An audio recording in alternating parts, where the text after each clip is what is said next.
Hello welcome to Hampi travel series part 3. ಇವಾಗ ನೀವು ನೋಡ್ತಾ ಇರೋದು ಹಂಪಿಯ most important and ancient Shiva temple, ಅದೇ ವಿರೂಪಾಕ್ಷೇಶ್ವರ ದೇವಸ್ಥಾನ. ಈ ದೇವಸ್ಥಾನದ ತುಂಬಾನೇ ಅಟ್ರಾಕ್ಟಿವ್ ಪಾರ್ಟ್ ಏನು ಅಂತ ಅಂದರೆ ಅದು ಈ ದೇವಸ್ಥಾನದ ಗೋಪುರ. ತುಂಬ ದೂರದಿಂದ ಇದು ಕಾಣಿಸುತ್ತೆ, ತುಂಬ ಹೈಲೈಟೆಡ್ ಆಗಿ ಕಾಣಿಸುತ್ತೆ. 50 ಮೀಟರ್ಸ್ ಹೈಟ್ ಇದೆ ಈ ಗೋಪುರ.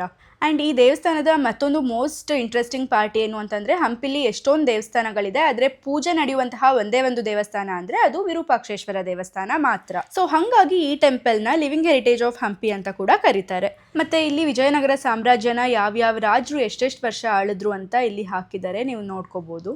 ಇವಾಗ ನಾವು ಹೋಗ್ತಾ ಇರೋದು ವಿರೂಪಾಕ್ಷೇಶ್ವರ ದೇವಸ್ಥಾನದ ಒಳಗಡೆನೆ ಇರುವಂತಹ ಇನ್ನೊಂದು ಗುಲಗಂಜಿ ಮಾಧವ ಸ್ವಾಮಿ ದೇವಸ್ಥಾನ ಅಂತ. ಇದು ಅಂಡರ್ಗ್ರೌಂಡಲ್ಲಿ ಇರುವಂಥದ್ದು. ಇದಕ್ಕೆ ಸ್ವಲ್ಪ ಕೆಳಗಡೆ ಮೆಟ್ಲು ಇಳ್ಕೊಂಡು ಬರಬೇಕು.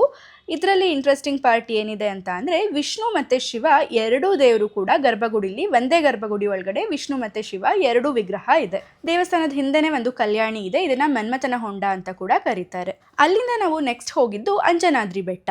ಆಂಜನೇಯ ಹುಟ್ಟಿದಂತಹ ಜಾಗ ಇದು. ಅಂಜನಾದೇವಿ ಇಲ್ಲಿ ವಾಸವಾಗಿದ್ದರಿಂದ ಇದನ್ನ ಅಂಜನಾದ್ರಿ ಬೆಟ್ಟ ಅಂತ ಕರೀತಾರೆ. ಬೆಟ್ಟ ಹತ್ತಕ್ಕೆ 575 ಸ್ಟೆಪ್ಸ್ ಇದೆ. ಬಂಡೆಗಳ ಮಧ್ಯದಲ್ಲಿ ತರ ಮೆಟ್ಲಿದೆ, ಸಕ್ಕತ್ತಾಗಿರುತ್ತೆ ಹತ್ಕೊಂಡು ಹೋಗಕ್ಕೆ. ಸ್ವಲ್ಪನೂ ಸುಸ್ತಾಗಿಲ್ಲ, ಆರಾಮಾಗಿ ಎಲ್ಲ ಹತ್ಬೋದು. ಎಲ್ಲರೂ ಬನ್ನಿ, ತುಂಬ ಚೆನ್ನಾಗಿದೆ.